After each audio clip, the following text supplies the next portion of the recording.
The things that you're going to need to change the strings in your guitar are going to be the guitar strings, a tuner, string cutter, and a bag to throw the old strings in. Now before you do anything, it's important to understand the balance of tension. The strings are exerting a lot of forward pressure on the neck, and the truss rod inside the neck is what counteracts that pressure. That's why it's important to do only one string at a time. If you were to take off all the strings at once, it would mess up the truss rod, it would require a neck realignment. It's a whole pain in the ass that you want to avoid. For this example, I'll be replacing the low E string. Tune down the string to relieve tension. Make sure it's nice and slack before you cut it. Take out your cutters and cut around the 3rd fret or so. Take this part up here and unwind it. Sometimes it's a little tricky if you didn't do it right before.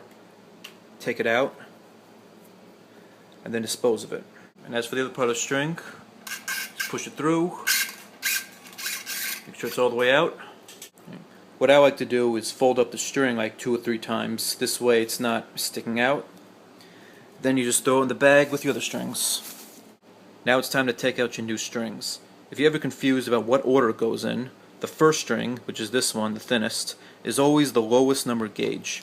The second string is the next highest, the third string is the next highest, and so on. Now you put the string through the saddle.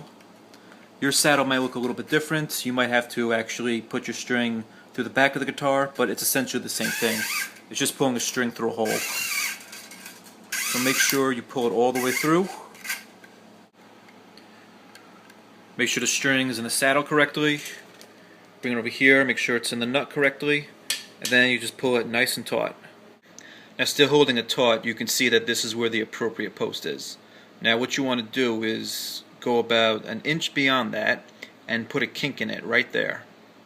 Now that I bent the string, you want to put it through the hole in the tuning machine. Make sure the hole is parallel to the frets, and you want to put it through on the interior side, not the exterior side. Push it all the way through. Now you want to start tuning up the string. If it's on the left side of the headstock, make sure the tuning head goes counterclockwise. If it's on the right side, make sure the tuning head goes clockwise. Make sure it's all the way up to the kink, and with one hand you want to hold the string down and tune it up with the other. Make sure that the excess string always goes above each wind. Make sure to hold it down because it's a bit of a pain in the ass. Just hold it down. There should only be about 2 or 3 winds. And make sure the string on the neck always goes below each successive wind.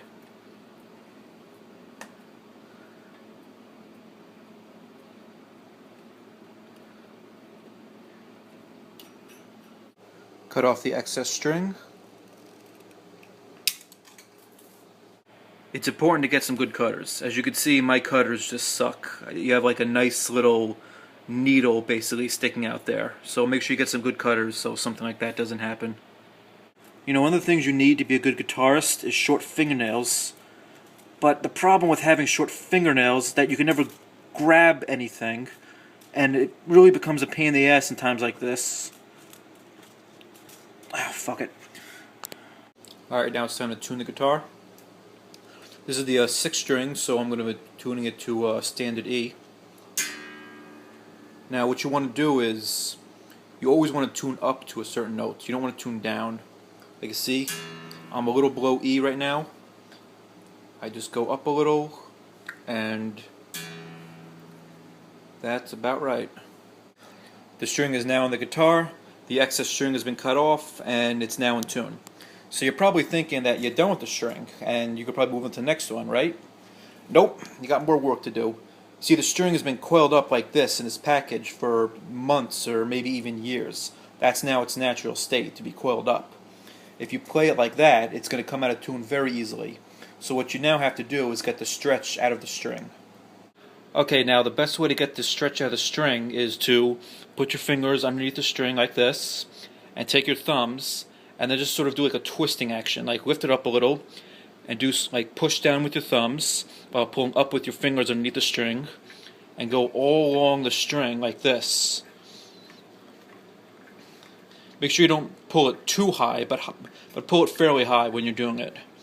Make sure you push down tightly with the thumbs, and you pull up nicely with your fingers underneath. Now what you definitely don't want to do is just take one hand like this and pull up on the string like that. The reason why that's bad is because it often wears on the string over here, like by the bridge. On the thicker strings it's not so bad, but here on the thinner strings, if you were to do that just a little too hard, it's most likely going to snap. As you can see, that string had so much stretch in it that it tuned it down almost 3 notes. Basically, just repeat that little exercise 2 or 3 more times, and each time you do it, you're going to notice that the string is a little less out of tune. Just keep repeating it until you notice that the string is barely out of tune anymore, and from that point on, you won't have any more significant tuning problems. Alright, that's basically it. So remember, when you're tuning the strings, make sure it goes into the hole on the interior side, and when it's on the left side, make sure it goes counterclockwise, and on the right side, it goes clockwise. And basically just repeat everything I said for each string. The only difference is here on the thinner strings, just be a little more careful when you're stretching it because they're more liable to break.